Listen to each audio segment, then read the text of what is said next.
Day-to-day. Day-to-day? Day-to-day. Yeah, we'll see.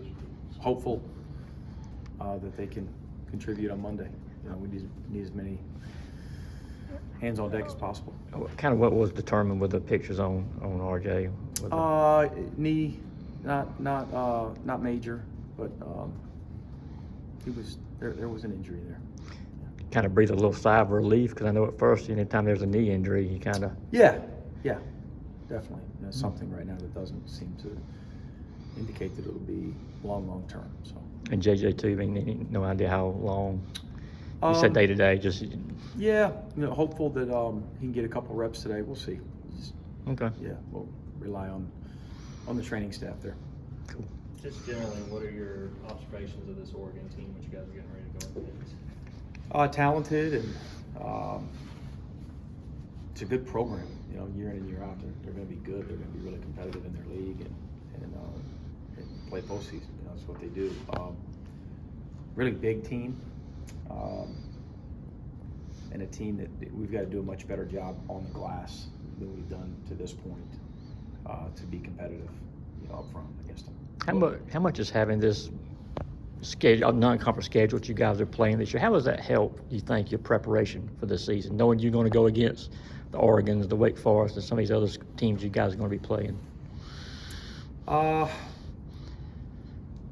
We've got to prepare for the SEC, right? We want to be competitive in our league, which is going to be the best league in the country. So we try to amp it up, a little bit, and we've got great opportunities in front of us starting Monday. So we'll see. We've worked hard. Our guys will put their best foot forward in preparation for these next 4 days, and I know we'll play hard. I know we'll play together. I know we'll prepare well starting today, and hopefully we play well Monday. How do you go about preparing for a team that hasn't played an exhibition? Obviously, the season opener, so you don't have as much, right on them. Yeah, just rely upon the past as much as possible. Just we've watched a bunch of stuff from last year. You just try to forecast best you can. And what is the typical characteristics of a Dana Altman team? For quite a while. He's won a lot of different ways.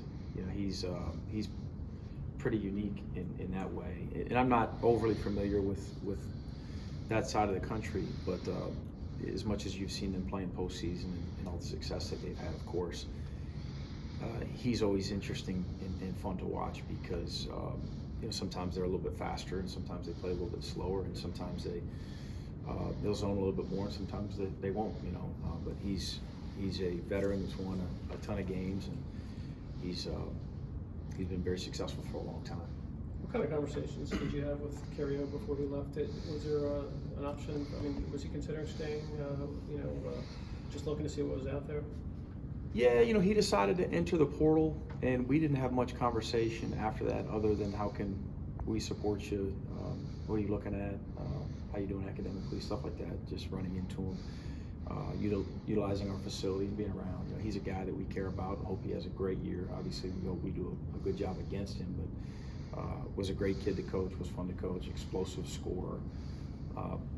Again, hopefully he has a great year. What are the strengths of Carrio's game that you guys have to be ready for? Explosive, driving it, getting to the rim, putting pressure on the rim, drawing fouls. He was a guy too in 1 year coaching him that made big shots, at big times, and really dangerous in the open floor, of course, as well. As you go back and you watch the film from Monday, what were your biggest takeaways? Took some my turn shots in the second half. Was a little bit more telling when you watch the film. A little disappointing there. This is a team that's been really unselfish, and we've moved it pretty well. Credit EKU though for over pressuring us and making us put our heads down and make some subpar decisions at times. We've got to do a better job there. Then we've got to do a better job on the glass, especially moving forward against bigger, stronger teams like Oregon. How'd you feel about your guard play overall? Bad shots. Did some good things. I thought Silas was really good, played within himself. 5 assists, 0 turnovers. We'll take that most nights, from your freshman point guard. But from a couple other spots there in the backcourt, we've got to pick our spots better in terms of our shot means. When you talk about playing within yourself, how much more important does that get when you, again, obviously when you start regular season playing against teams of this caliber that you're going to see Monday afternoon? We got to play together. We got to move. We got to share it. We got to take the shot that the defense dictates. Guys got to be ready off the bench. I like our parity. I like our depth. I like our ability to come at you from a bunch of different spots. From a personnel standpoint, I mean, I think we could be hard to prepare for in that regard. Still feel pretty good about the depth of this team after seeing them in action now? Yeah, depth, potential depth, right? Potential, yeah.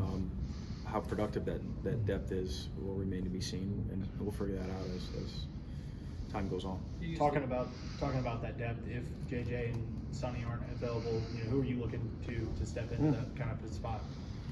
We could play, with a couple bigs, or could play some small ball.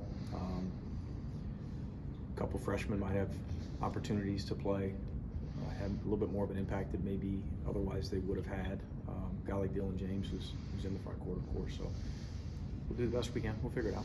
You use the term explosive scorer with karaoke. Yeah. Who on your team kind of fits that description? Oh.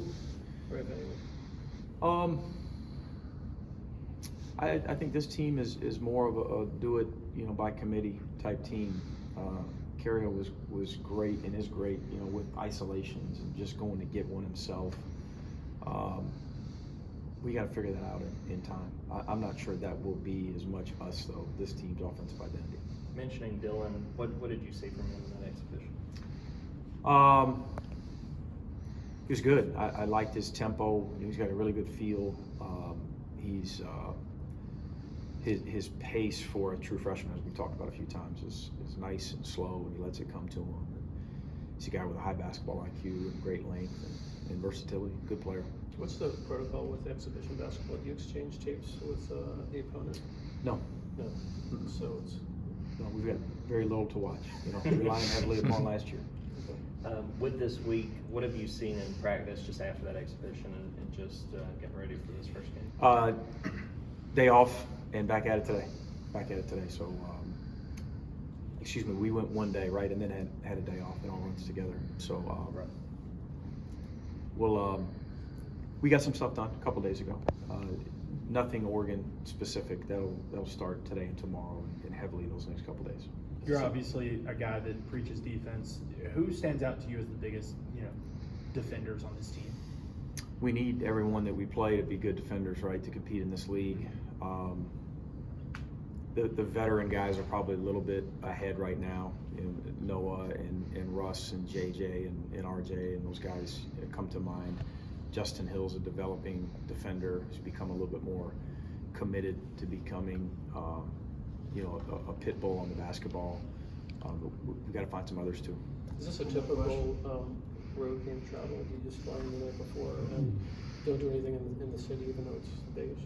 We'll get out there actually a day and a half early, correct? Mike, we'll go out there Saturday afternoon, get in evening, night. I'm not gonna do much sightseeing. We'll do some eating and some filming and prepare when we get out there, have as good a practice as we can have on Sunday and get ready for Monday.